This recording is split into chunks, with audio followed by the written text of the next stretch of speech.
Hello વિદ્યાર્થી મિત્રો, કેમ છો? આજના વિડીયોમાં આપણે ધોરણ 11 સાયન્સના ગુજરાતી મીડિયમના વિદ્યાર્થીઓ માટે ચેપ્ટર નંબર 1ના મોસ્ટ ઇમ્પોર્ટન્ટ 20 એસક્યુનું સોલ્યુશન કરીશું. આ 20 એસક્યુ એવા છે જે તમારા સ્કૂલની એક્ઝામમાં, જે પ્રથમ એક્ઝામ છે, દ્વિતીય એક્ઝામ છે અથવા જે ફાઇનલ વાર્ષિક એક્ઝામ છે એની અંદર આના જેવા અથવા બેઠે બેઠા પૂછી શકાય એવા મોસ્ટ ઇમ્પોર્ટન્ટ શોર્ટ ક્વેશ્ચનનું આપણે આજે સોલ્યુશન કરીશું. સૌપ્રથમ હું તમને એક વાત કહી દઉં કે જો તમારે એસક્યુનું સરળતાથી સોલ્યુશન કરવું હોય તો તમારે બેઝિક ચેપ્ટરનું અન્ડરસ્ટેન્ડિંગ હોવું જોઈએ, બેઝિક તમને સૂત્રો ખબર હોવી જોઈએ અને થિયરી તમે સારી રીતે વાંચેલી હોવી જોઈએ.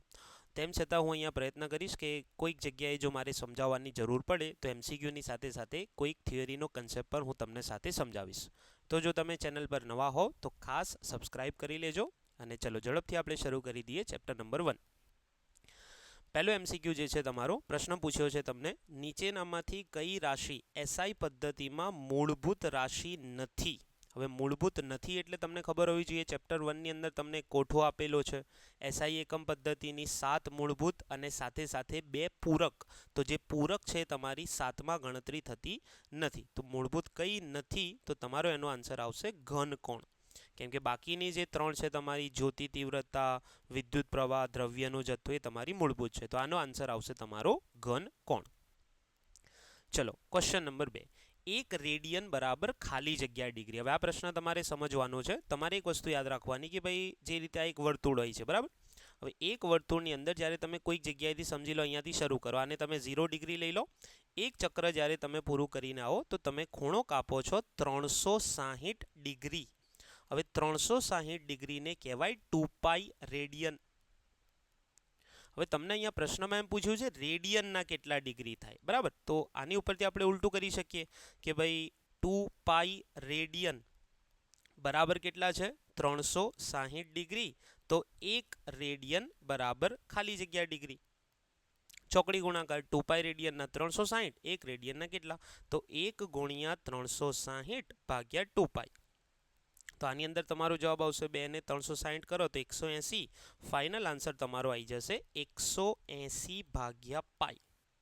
તો 1 રેડિયન બરાબર 180 ભાગ્યા પાઈ ડિગ્રી. તમારે આના માટે આ મેઇન આ ગુણોત્તર છે, મતલબ બંનેનો જે સંબંધ છે યાદ રાખવાનો. 360 ડિગ્રીના 2π રેડિયન. હવે ઉલટું પૂછ્યું છે રેડિયનના ડિગ્રી, તો બી તમે ફેરવી શકો. ડિગ્રીના રેડિયન પૂછે તો બી ફેરવી શકો, બરાબર? ચલો નેક્સ્ટ ત્રીજો. 0.0060માં સાર્થક અંકો. હવે સાર્થક અંકો મેં તમને પહેલાં કીધું એ રીતે થિયરી તમે વાંચેલી હોવી જોઈએ. ના વાંચેલી હું તો તમને ફટાફટ સમજાવી દઉં અહીંયા કે જે 1 થી 9 સંખ્યાઓ છે એ બધા સાર્થક હોય છે, બરાબર? અચ્છા, હવે 0માં શું હોય? તો 0માં તમારે યાદ રાખવાનું જુઓ કે ભાઈ આગળના જે શૂન્યો હોય, આગળના શૂન્યો સાર્થક હોય નહીં. પછી વચ્ચેના શૂન્યો હોય, વચ્ચેના શૂન્યો જે હોય એ હંમેશા સાર્થક હોય. વચ્ચે એટલે 2 1 થી 9 સંખ્યાની વચ્ચે, અશૂન્યની વચ્ચે, બરાબર? આગળના સાર્થક ના હોય, વચ્ચેના સાર્થક હોય. હવે જે પાછળના શૂન્યો છે એમાં 2 શરતો છે. પાછળના શૂન્યમાં શું આવે જુઓ, અહીંયા હું લખી દઉં પાછળ. પાછળ એટલે છેલ્લે, સંખ્યાની પાછળ શૂન્ય હોય. એમાં દશાંશ ચિહ્નવાળી સંખ્યા હોય, દશાંશ ચિહ્નવાળી સંખ્યા હોય તો લેવાનું. દશાંશ ચિહ્ન ન હોય, મતલબ પોઈન્ટ વગરની સંખ્યા હોય તો એને સાર્થક ન ગણવાનું. અમે તમને કીધું એ રીતે થિયરી તમે વાંચેલી હશે તો સમજાઈ ગયું હશે. ના સમજાય તો મેં કીધું એ રીતે કે ભાઈ 1 થી 9 સંખ્યા હંમેશા સાર્થક ગણવાની. આગળના શૂન્યો બી ક્યારે બી સાર્થક ના ગણવાના. વચ્ચેના શૂન્યો હંમેશા સાર્થક. પાછળના શૂન્યોમાં શું જોવાનું? દશાંશ ચિહ્ન હોય તો સાર્થક, ન હોય તો અસાર્થક, બરાબર? હવે જોઈએ આપણી પાસે કઈ સંખ્યા છે 0.0060. ચલો આપણે જોઈએ આવા સાર્થક કયા નથી. શૂન્ય સિવાય 1 થી 9 એક સાર્થક. હવે મેં શું કીધું? આગળના શૂન્યો ક્યારેય સાર્થક ગણવાના નહીં. હવે આગળના ના ગણવાના મતલબ આ નહીં, આ નહીં, આ નહીં, 3 નથી.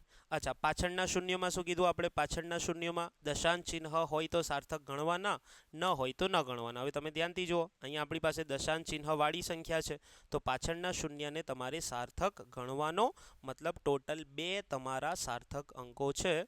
આન્સર આવશે તમારો 2. ક્લિયર? તો મેં તમને બાજુમાં થોડોક કન્સેપ્ટ બી સમજાવી દીધો. જો તમને થિયરી ના વાંચી હોય તો આટલા પરથી તમને સમજાઈ જશે. અને સાર્થક અંકોવાળા ક્વેશ્ચન ખાસ મોસ્ટ ઇમ્પોર્ટન્ટ પૂછાય છે, બરાબર? ચલો ચોથો. ચોથામાં એમ કીધું આર અંતરે રહેલા M1 અને M2 દળના બે પદાર્થો વચ્ચે લાગતું ગુરુત્વાકર્ષણ બળ. હવે તમે ચેપ્ટર નંબર 7 ભણ્યા હોય તો તમને ખબર છે ગુરુત્વાકર્ષણ બળનું સૂત્ર આવે છે Gm1m2/r². હવે તમારે G નું પારિમાણિક સૂત્ર જણાવવાનું છે. હવે કઈ રીતે જણાવવાનું તમને સમજાવી દઉં. જો શું કરવાનું, તમને સૂત્ર આપ્યું છે F = G M1 M2 ભાગ્યા r². હવે તમારે જેનું બી પારિમાણિક સૂત્ર શોધવું હોય અથવા એકમ શોધવું હોય એને કરતા બનાવી દેવાનું. જો હું G ને કરતા બનાવી દઉં તો આ થઈ જાય F r² ભાગ્યા M1 M2. હવે જમણી બાજુ જે બી ભૌતિક રાશિઓ છે એના તમે એકમો લખો. હવે એકમો લખતા પહેલાં તમારે એને નાના એકમોમાં મતલબ નાની ભૌતિક રાશિઓમાં વિભાજિત કરવું પડશે. તો G બરાબર, હવે બધાને ખબર છે આ જે F છે એનું પોતાનું કંઈક સૂત્ર છે, તો Fની જગ્યાએ તમે લખી શકો MA. ચલો r² એમનો એમ રાખો અને નીચે આપણે M1 M2 ને હું એમનો સ્ક્વેર કરી દઉં છું, બરાબર, અથવા ચલો M1 M2 જ રાખીએ આપણે. હવે M1 M2 શું દર્શાવે છે કે ભાઈ બે પદાર્થોનું દળ અલગ અલગ છે. પણ જો આપણે એકમ જોવા જઈએ તો એકમ તો આનો બી કિલોગ્રામ થાય, આનો બી કિલોગ્રામ થાય અને આનો બી કિલોગ્રામ થાય, બરાબર. ઓકે, હવે આપણે એક કામ કરીએ, જે ઉડતું એને ઉડાવી દઈએ. ચલો, જ્યારે આપણે બધાના એકમો લખીશું તો આનો કિલોગ્રામ અને નીચેનો કોઈ બી એક ઉડી જશે. હવે જમણી બાજુ શું બચ્યું જુઓ, તો જમણી બાજુ તમારો એકમ લખીએ આપણે. કયો એકમ? તો આ જે પ્રવેગ છે, આ પ્રવેગ છે. પ્રવેગનો એકમ શું થાય? તો મીટર પ્રતિ સેકન્ડ સ્ક્વેર. ચલો, બાજુમાં r² છે તો r² નો શું થાય તમારો? મીટર સ્ક્વેર ભાગ્યા નીચે છે તમારો આ M2 કહો કે M1 કહો કે M કહો, એકમ એનો થાય કિલોગ્રામ. હવે બધાને આપણે ગોઠવી દઈએ. શું બચ્યું એકમ વાઇઝ? શું બચ્યું તમારી પાસે? તો G નો તમારો એકમ બચ્યો મીટર ઘન ઉપર, આ સેકન્ડ સ્ક્વેર તમારું નીચે આવશે, આ સેકન્ડ સ્ક્વેર નીચે આવશે અને નીચે છે કિલોગ્રામ.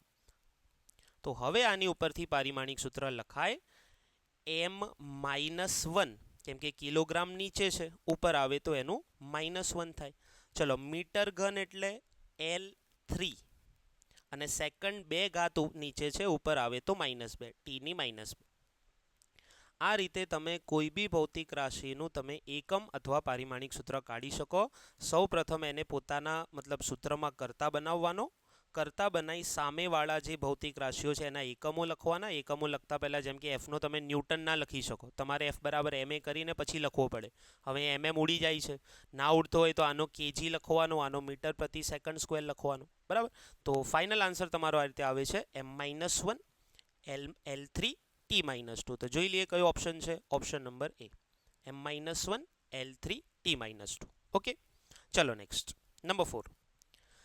10.65 અને 10.55 ત્રણ સાર્થક અંક સુધી રાઉન્ડ ઓફ કરતા અવલોકનોને ત્રણ સાર્થક અંક. સાર્થક અંકના રાઉન્ડ ઓફના નિયમો તમને બેઝિક ખબર હોવી જોઈએ. ના હોય તો હું તમને સમજાવવાનો પ્રયત્ન કરીશ. અહીંયા થિયરી તમારે વાંચવાની, બરાબર. ચલો, 10.65 અને છે 10.55. હવે જુઓ, તમારે ત્રણ સાર્થક અંકો રાખવાના છે, મતલબ આ ત્રણને રાખવાના છે, આ ત્રણને આમાં રાખવાના છે. હવે તમારે છેલ્લો અંક જોવાનો. હવે આ જે છેલ્લો અંક છે તમારો, અહીંયા 5 છે અને અહીંયા બી 5 છે. હવે નિયમ એવો છે કે ભાઈ 5 કરતાં નાનો અંક હોય તો ડાયરેક્ટ દૂર કરી દેવાનો. 5 કરતાં નાનો તો સીધે સીધો દૂર કરી દેવાનો. 5 કરતાં મોટો અંક હોય તો શું કરવાનું? આગળ +1 કરવાનું. હવે આ તો એક્ઝેક્ટલી 5 છે, તો એક્ઝેક્ટલી 5માં શું જોવાનું? આગળની સંખ્યા એકી હોય, એકી હોય તો એમાં +1 ઉમેરવાનું. મતલબ આનો આન્સર થશે 10 પોઈન્ટ. 5માં 1 ઉમેરવાનો 6 અને છેલ્લો અંક ઉડાવી દીધો. આગળની સંખ્યા બેકી હોય તો કંઈ બી ના કરવાનું, સીધે સીધો હટાવી દેવાનો. આનો જવાબ આવશે 10.6. મતલબ જે અંકો રાખવાના છે એની નીચે અંડરલાઇન કરવાની, જે હટાવવાના છે એમાં અંક જોવાનો. હવે આની પાછળ ગમે તે હોઈ શકે, 3, 4, 5, 6 ગમે તે, એનાથી ફરક ના પડે. જે હટાવવાના છે એ અંક જોવાનો પહેલો. 5 કરતાં નાનો હોય તો ડાયરેક્ટ હટાવી દેવાનો. 5 કરતાં મોટો હોય તો આગળ 1 ઉમેરવાનો. હવે એક્ઝેક્ટ 5 હોય તો શું? એક્ઝેક્ટ 5 હોય તો આગળ એકી. હવે આ 5 એકી છે તો આગળ 1 ઉમેરવાનો. અને આગળ બેકી હોય તો કંઈ બી ના કરવાનું, બેકીનો બેકી રાખવાનો, 5ને ઉડાવી દેવાનો, બરાબર. તો આ બંનેમાં જવાબ આવશે સરખો 10.6. ક્લિયર? ઓકે. નંબર 6. A અને B ના પરિમાણો જુદા જુદા હોય તો કઈ ગાણિતિક પ્રક્રિયા શક્ય છે? પરિમાણોમાં તમે સમજી ગયા કે ભાઈ તમે પેલો નિયમ ભણતા હતા પારિમાણિક વિશ્લેષણની અંદર, તમે ભણતા હતા કે ભાઈ બે સરખી ભૌતિક રાશિઓના જ જેમના પરિમાણ સરખા હોય એમના જ સરવાળા બાદબાકી થાય. હવે એ અને બીના પરિમાણ જુદા જુદા છે તો સરવાળો ના થાય, બાદબાકી ના થાય. હા, ભાગાકાર શક્ય છે. તો જવાબ આવશે તમારો સી. જેમ કે હું તમને એમ કહું કે ભાઈ લંબાઈ પ્લસ તાપમાન કરો તો આ વસ્તુ શક્ય નથી. હા, પણ હું તમને કહું લંબાઈ ભાગ્યા તાપમાન કરો તો આ વસ્તુ શક્ય છે. જેમ કે ચલો હું તમને નોર્મલ એક્ઝામ્પલ આપું. તમે ઝડપ બરાબર કરો છો અંતર ભાગ્યા સમય.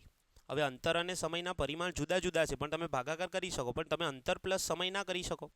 અંતર પ્લસ સમય તમે કરી શકતા નથી કારણ કે એમના પરિમાણ જુદા જુદા છે. એ તે બાદબાકી બી ના કરી શકાય. ભાગાકાર શક્ય છે. જવાબ આવશે સી. બરાબર. ચલો સર, ઘનકોણનું પારિમાણિક સૂત્ર બધાને ખબર હોવી જોઈએ કે ભાઈ ઘનકોણનો એકમ છે સ્ટીરેડિયન. ઘનકોણનો એકમ છે સ્ટીરેડિયન, પણ એ પરિમાણ રહિત છે. પરિમાણ રહિત છે તો અહીંયા તમે પરિમાણ રહિત લખો તો બી ચાલે, અથવા આમ લખો m0 l0 t0. એના લખવું હોય તો ડાયરેક્ટ તમે પરિમાણ રહિત છે એમ લખી દો તો બી ચાલશે. તો યાદ રાખજો, સમતલ કોણ અને ઘન કોણ એમના એકમો છે પણ પારિમાણિક સૂત્રો હોતા નથી. બરાબર, આ બંને પૂરક છે. ચલો 8મો, કયા માપનમાં સાર્થક અંકોની સંખ્યા 3 છે? અમે તમને નિયમ શીખવાડ્યા. આગળના શૂન્યો ના ગણવાના, વચ્ચેના શૂન્યો ગણવાના, પાછળ પોઈન્ટ હોય તો ગણવાના, ના હોય તો ના ગણવાના. ચલો જોઈ લે આની અંદર. આમાં પહેલામાં કેટલા છે? 1 2 3. વચ્ચેનો શૂન્ય બી ગણવાનો એટલે આમાં 4 છે. ચલો આની અંદર બીજામાં આગળનો ના ગણવાનો, આ ના ગણવાનો, પાછળનો ગણીશું કેમ કે પોઈન્ટ હાજર છે. આમાં 2 છે, 3 અને 0. આમાં 1 વચ્ચેનો શૂન્ય ગણવાનો, 3 અને પાછળનો બી ગણવાનો કેમ કે પોઈન્ટ હાજર છે. આમાં 4. આમાં જોઈ લે, આગળનો શૂન્ય ના ગણવાનો, 3 ગણવાનો, પાછળના 2 ગણવાના કેમ કે પોઈન્ટ હાજર છે. પોઈન્ટ હોય તો પાછળ ગણવાના. જવાબ આવે 3. આ પ્રશ્નમાં પૂછ્યું છે કયામાં 3 છે તો ઓપ્શન ડી. ઓકે, સિમ્પલ મેં તમને રૂલ આગળ લખીને આપી દીધો છે. ચાલો 9મો, અર્ધગોળાએ કેન્દ્ર પર આંતરેલો ઘનકોણ. હવે ઘનકોણનું સૂત્ર તમને ખબર હોવી જોઈએ, ક્ષેત્રફળ ભાગ્યા ત્રિજ્યાનો વર્ગ. હવે આખો ગોળો છે, હવે એનો આપણે અડધો ભાગ વિચારી લઈએ. હવે અડધો ભાગ કઈ રીતે વિચારાય તો જોઈ લો. આ ગોળાનો આપણે અડધો ભાગ અહીંયા વિચારી લઈએ. તો અર્ધગોળો તમે કંઈક આ રીતે દોરો. બરાબર. હવે આ અર્ધગોળાએ કેન્દ્ર પર આંતરેલો ખૂણો, તો કેન્દ્ર પર આંતરેલા ખૂણા માટે તમારે આ સામેવાળું ક્ષેત્રફળ લેવાનું અને એની જે ત્રિજ્યા તમે અહીંયા આર લેતા હોય તો એનો વર્ગ લેવાનો. તો ઘનકોણ ઓમેગા બરાબર ક્ષેત્રફળ ભાગ્યા ત્રિજ્યાનો વર્ગ. હવે બધાને ખબર હોવી જોઈએ કે ભાઈ આખા ગોળાનું ક્ષેત્રફળ 4πr² થાય, તો અર્ધગોળાનું ક્ષેત્રફળ શું થાય? 2πr². 4πr² ના અડધા અપોનમાં કેટલા? r². તો આ r² તમારા ઉડી જાય. ફાઇનલ આન્સર તમારો બચે 2π અને સ્ટીરેડિયનને લખાય SR. જવાબ આવશે તમારો 2π. ઓકે, ચલો નેક્સ્ટ 10મો, સાર્થક અંકોની સંખ્યાને ધ્યાનમાં રાખતા 9.99 માઇનસ 0.0099 નું મૂલ્ય શું થશે? હવે તમારે બે સંખ્યાઓની બાદબાકી કરવાની છે. બાદબાકીના નિયમ તમને ખબર હોવા જોઈએ કે સરવાળા બાદબાકીની અંદર પોઈન્ટ પછી જેમાં લઘુત્તમ સાર્થક અંકો હોય એ રાખવાના. ગુણાકાર ભાગાકારમાં તમારે ટોટલ સાર્થક અંકો જોવાના.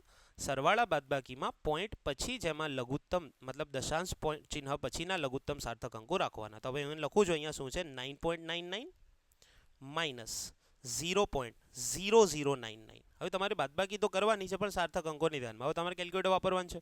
9.99 માઇનસ 0.0099.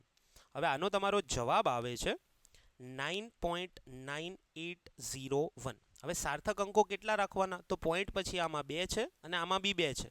તો સાર્થક અંકોમાં પોઈન્ટ પછી 2 રાખવાના. તો આ જે દૂર કરવાના છે એમાં આ અંક તમે જુઓ તો આ 0 છે. તો 0 તો 5 કરતાં નાનો છે, ડાયરેક્ટ ઉડી જાય. ફાઇનલ આન્સર આવશે 9.98. સિમ્પલ. બરાબર. તો બાદબાકી કેલ્ક્યુલેટર વાપરીને તમારે કરવાની છે. ચલો 11, સમતલ ખૂણા અને ઘન ખૂણા. મેં તમને કીધું ઉપર કે ભાઈ એમને એકમ હોય પણ પરિમાણ હોતા નથી. Option number C. સમતલ કોણનો રેડિયન છે, ઘન કોણનો સ્ટીરેડિયન છે, પણ બંને પરિમાણ રહિત છે. ઓપ્શન સી આવશે. બરાબર. ચલો 12મો, જ્યોતિ તીવ્રતા. જ્યોતિ તીવ્રતાનો એકમ છે SI, એકમ છે એનો કેન્ડેલા. જ્યોતિ તીવ્રતાનો SI એકમ છે કેન્ડેલા, જેને CD વડે દર્શાવાય છે. ઓકે, ચલો 13, પારિમાણિક વિશ્લેષણ એટલે શું? હવે આ પ્રકારના શોર્ટ ક્વેશ્ચન બી પૂછાય છે. બરાબર. તો પારિમાણિક વિશ્લેષણ એટલે શું? તો લખીએ આપણે પારિમાણિક સૂત્રોનો ઉપયોગ કરી. પારિમાણિક સૂત્રોનો ઉપયોગ કરી કોયડાઓ ઉકેલવા, કોયડાઓ એટલે દાખલાઓ, કોયડાઓ ઉકેલવા એટલે પારિમાણિક વિશ્લેષણ, એટલે પારિમાણિક વિશ્લેષણ. ઓકે, તો આ તમારે યાદ રાખવાનું, એક લાઈનમાં તમારો જવાબ પતી જાય. ચલો નેક્સ્ટ, સંખ્યા 9.8853 ને 3 સાર્થક અંકો સુધી રાઉન્ડ ઓફ કરો. ચલો હવે એની અંદર શું છે, 9.8853 3 સાર્થક અંકો તમારે રાખવાના છે. તો 3 ને આપણે અંડરલાઈન કરી દઈએ. હવે જોઈએ જે હટાવવાના છે એમાં પહેલો અંક કયો છે, તો 5. અમે તમને કીધું એક્ઝેક્ટ 5 હોય તો આગળ એકી બેકી જોવાનું. હવે આ જે 8 છે એ તમારી બેકી સંખ્યા છે, બેકી હોય તો 5 ને સીધે સીધો હટાવી દેવાનું. એકીમાં એક ઉમેરવાનો, એમ યાદ રાખવાનું. 5 ની આગળ એકી હોય તો એક ઉમેરવાનું, બેકી હોય તો કંઈ બી ના ઉમેરવાનું. આનો જવાબ રહેશે 9.88. 9.88 તમારો રાઉન્ડ ઓફ કરીને આન્સર થઈ ગયો. બરાબર. ચલો નેક્સ્ટ, 1 કિલોમીટર સ્ક્વેર બરાબર ખાલી જગ્યા મિલીમીટર સ્ક્વેર. હવે આ તમને આની મેથડ હું તમને શીખવાડું. 1 કિલોમીટર સ્ક્વેર બરાબર ખાલી જગ્યા મિલીમીટર સ્ક્વેર. હવે આવું જ્યારે બી એકમનું રૂપાંતરણ આવે તો તમારે શું કરવાનું કે ભાઈ આ જે સામેવાળું છે એને નીચે લાવવાનું. હવે નીચે લાવીએ તો શું થાય જુઓ, તો આ થાય તમારું 1 કિલોમીટર સ્ક્વેર ભાગ્યા મિલીમીટર સ્ક્વેર. ચાલો બધાને ખબર છે કિલો એટલે કેટલા, કિલોમીટર એટલે 10³ મીટર એનો સ્ક્વેર, અને મિલીમીટર એટલે કેટલા, મિલી એટલે 10⁻³ મીટર એનો શું સ્ક્વેર. ચલો હવે જે સ્ક્વેર છે બંનેને આપો અહીંયા, અને નીચેવાળો સ્ક્વેર બી બંનેને આપો, તો ઉપર થાય 1 ગુણ્યા 10⁻³ નો સ્ક્વેર. હવે ઘાતને ગુણાકારમાં લેવાની, તો 3 દુ 6 મીટર સ્ક્વેર, નીચે -3 દુ -6 અને મીટર સ્ક્વેર. આ મીટર સ્ક્વેર કેન્સલ, આ -6 ઉપર આવે તો +6, ઉપર ઓલરેડી 6 છે તો 6 + 6 કેટલો જવાબ આવે, 10⁻12. સિમ્પલ કોઈ બી એકમનું રૂપાંતરણ કરવા માટે તમે બંનેનો સામેવાળાનો ગુણોત્તર લઈ લો. મતલબ સામેવાળાને અહીંયા લાવી પછી કિલોમીટરની જગ્યાએ મીટર કરો તો 10⁻³ સ્ક્વેર હોય તો સ્ક્વેર, ઘન હોય તો ઘન, જે બી હોય તમારે રાખવાનું. તો આનો આન્સર આવશે 10⁻12. ઓકે, ચલો નેક્સ્ટ, 15.753 ને 3 અંકો, 15.753 3 અંકો સુધી રાઉન્ડ ઓફ કરો. હવે 3 રાખવાના છે. જુઓ ફરી આ 5 વાળો આવ્યો. હવે પાછળ જે દૂર કરવાના છે એમાં પહેલો જુઓ 5. હવે 5 હોય તો શું કરવાનું, આગળ એકી બેકી જોવાનું. હવે આગળ એકી છે, 7 એકી છે, તો એકી હોય તો એમાં +1 કરવાનો. મતલબ ફાઇનલ આન્સર 15.7 નો શું થઈ જાય, 8. આગળ એકી હોય તો એક તમારે ઉમેરી દેવાનું. બરાબર. ચલો 17મો, વજન એ મૂળભૂત રાશિ. જવા આમાં ખરું ખોટું તમારે આપવાનું છે. તો વજન એ મૂળભૂત નથી, વજન W = mg. આ તમારી સાધિત ભૌતિક રાશિ છે, મૂળભૂત નથી. તો આ વિધાન કેવું છે, ખોટું. મૂળભૂત કઈ, તો પેલી 7 હતી ને, 7 SI એકમવાળી, 7 એ જ તમારી મૂળભૂત છે, બાકી બધી સાધિત છે. સાધિતનો મતલબ તમે બીજી ભૌતિક રાશિનો મૂળભૂતનો ઉપયોગ કરીને મેળવેલી હોય એ બધી તમારી સાધિત કહેવાય. બરાબર. તો વજન મૂળભૂત નથી. ચલો હવે તમારે નેક્સ્ટ ક્વેશ્ચન, 0.6900 માં સાર્થક અંકોની સંખ્યા, 0.06900. ચલો મેં તમને શું કીધું, સિમ્પલ. આગળના 0 ગણવાના નહીં, શૂન્ય સિવાયના બધા ગણવાના. પાછળના 0માં શું જોવાનું, તો દશાંશ ચિહ્ન હોય તો જ પાછળના શૂન્યો ગણવાના. અહીંયા છે તો ગણીશું. જવાબ આવશે 4. કેટલા થઈ ગયા, 4. બરાબર. ચલો ગણીશું. 436.32, 227.2, 0.301 સંખ્યાઓનો સરવાળો યોગ્ય સાર્થક અંકોમાં કરો. ચલો 3 સંખ્યાઓ આપણે લખી દઈએ. 436.32, 227.2, 0.301. ચલો આપણે નોર્મલી પહેલાં એનો કેલ્ક્યુલેટરથી સરવાળો કરી દઈએ, શું જવાબ આવે છે, પછી એને આપણે યોગ્ય સાર્થક અંકોમાં રાઉન્ડ ઓફ કરીએ. તો 436.32 પ્લસ 227.2 પ્લસ 0.301. આનો જવાબ આવે છે 663.821. હવે મેં તમને આગળ કીધું સરવાળા બાદબાકીમાં એમ જોવાનું, આપેલી સંખ્યામાં કોનામાં દશાંશ ચિહ્ન પછી સૌથી ઓછા અંકો છે. મતલબ આમાં 2 છે, આમાં 1 છે, આમાં 3 છે, તો ઓછામાં ઓછા કેટલા થયા, 1 થયો. તો આમાં જવાબમાં ઓછામાં ઓછો અંક 1 રાખવાનો પોઈન્ટ પછી. આગળનો જવાબ નહીં જોવાનો, પોઈન્ટ પછી ઓછામાં ઓછા અંકો જે હોય આપેલી સંખ્યાઓમાં એ રાખવાના. તો આમાં 2 છે, આમાં 1 છે, આમાં 3 છે, તો આપણે જવાબમાં 1 રાખવાનો. હવે કયા દૂર કરવાના, તો આ બંને દૂર કરવાના. હવે એમાં 2 જુઓ, પહેલો અંક જુઓ, 5 કરતાં નાનો, તો એ સીધો હટી જાય, પાછળનું બધું હટી જાય. Final answer 663.8. Final answer 663.8. તો જવાબ આવશે ઓપ્શન સી. ઓકે, ચલો છેલ્લો MCQ 20મો. 1 સેન્ટીમીટર બાજુવાળા ઘનનું કદ ખાલી જગ્યા મીટર ઘન થાય. હવે બાજુની લંબાઈ તમને આપી છે 1 સેન્ટીમીટર. સેન્ટીમીટરના મીટર કેટલા? સેન્ટીની કિંમત છે 10⁻² મીટર. હવે તમારે ઘનનું કદ કાઢવાનું છે, તો ઘનનું કદ સિમ્પલ સૂત્ર છે L3. L એટલે 1 × 10⁻², એનો ક્યુબ. આ કિંમત તમે મીટરમાં મૂકી તો જવાબ આવશે 1 × 10⁻6. મીટરમાં કિંમત મૂકી તો મીટર ઘન. મીટર ઘનમાં પૂછ્યું છે એટલા માટે આપણે પહેલાં સ્ટાર્ટિંગમાં સેન્ટીમીટરને સામા ફેરવી લીધા મીટરમાં. તો આ થઈ ગયા તમારા 20 MCQ પૂરા. હવે આના સિવાય જો તમારે હજુ મતલબ પ્રેક્ટિસ કરવી હોય તો ચોપડીના ઉદાહરણ અને સ્વાધ્યાયના દાખલા તમે પ્રેક્ટિસ કરી શકો. એના સિવાય આ 20 MCQ તમે પરફેક્ટલી તૈયાર કરી લેશો તો સ્કૂલની જે તમારી એક્ઝામો લેવાય છે ધોરણ 11માં, એમાં મોટા ભાગે તમને આમાંથી જોવા મળશે અથવા આના જેવા MCQ આવશે. સિમિલર કન્સેપ્ટ એની અંદર હશે. તો આશા રાખું છું તમને બધા જ MCQમાં ખ્યાલ આવી ગયો હશે. જો ચેનલ પર નવા હોય તો ખાસ સબસ્ક્રાઇબ કરી લો અને આગળ આ પ્રકારના વિડીયો ચેનલ પર આવતા રહેશે.